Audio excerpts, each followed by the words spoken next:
Kalau kita tengok negara Singapura, sebuah negara kecil, semua sumber utama dia bergantung pada negara luar, termasuk air, tenaga, elektrik sebagainya. Dan hasil ni kita dapati bagaimana beberapa company besar MNC ni, multinational corporation, dia telah pun bertapak di Singapura. 100 data dengan ada 100 data center dan 1195 cloud service provider. Persoalan saya ada dua. Yang pertama sekali, sejauh mana dasar tenaga negara 2040 diguna pakai untuk ekonomi digital bagi menarik lebih banyak MNC bertapak di negara kita. Dan berdasarkan yang kedua, berdasarkan unjuran net zero 2050 menjelang tahun 2040, 10 tahun sebelum, berapakah lebihan tenaga hijau yang kita ada yang dapat kita jual ataupun kita ekspor keluar. Terima kasih. Sila Menteri. Terima kasih Yang Berhormat Kementerian. Sememangnya kita tahu kalau Singapura ini dari segi bekalan elektrik buat masa ini mereka masih lagi kalau bekalan elektrik fosil mereka ada banyak sumber ataupun power production daripada gas dengan izin, tetapi bekalan gasnya memang datang daripada negara luar.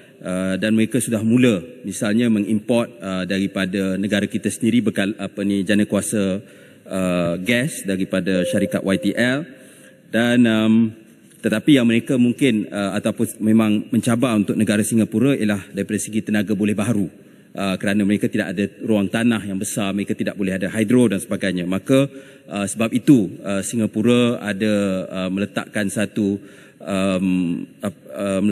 RFP untuk pembekalan tenaga boleh baharu ke negara Singapura sebanyak 4 gigawatt, dan mereka telah ada perbincangan dengan Australia, dengan Sarawak, dengan Kemboja, dengan Indonesia, dan sebab itu antara lain kita meletakkan dasar perdagangan tenaga boleh baharu.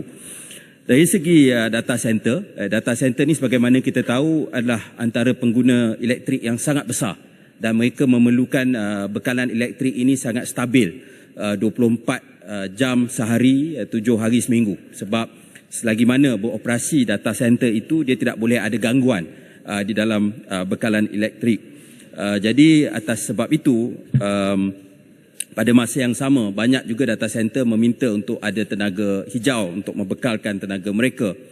Dan di Singapura sendiri, mereka telah meletakkan satu dasar apa yang dipanggil sebagai, kita boleh katakan macam syarat-syarat atau peraturan Puteri Gunung Ledang kepada data center ni, yang mana dia tak cakap tak boleh, tetapi dia kata boleh operate data center, tetapi kena dapat tenaga hijau dalam masa 2 tahun, kena dapat dan seterusnya lah, yang agak sukar untuk dipatuhi oleh data center di negara tersebut. Jadi sebab itu kita lihat banyak data center ini berpindah terutamanya juga ke negara kita, di Johor dan juga di negeri Selangor.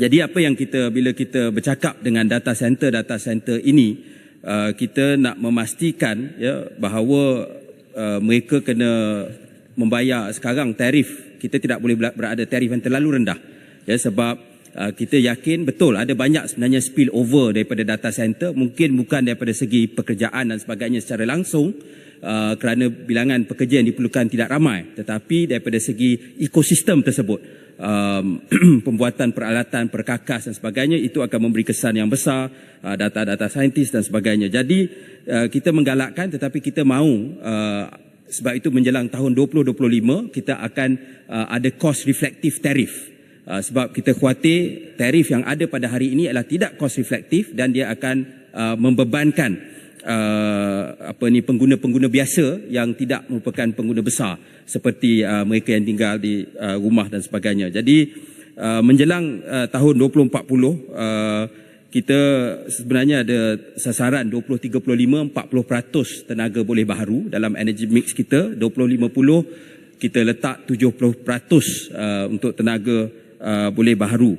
Tetapi kita tidak melihat perkara ini sebagai zero sum game dengan izin. Bila kita memulakan penjualan ke Singapura, penjualan pada harga yang lebih tinggi ini membolehkan kita ada lebih banyak dana untuk dilaburkan. Premium yang dijual kepada Singapura ini boleh kita laburkan untuk menambah lagi skala bekalan tenaga boleh baharu, termasuk teknologi seperti penstoran bateri yang merupakan antara perkara penting untuk mengimbangi tenaga solar yang tidak bersifat stable tersebut. Jadi kita percaya lebih banyak lagi kapasiti tenaga boleh baharu boleh dijana apabila kita memperdagangkan tenaga boleh baharu.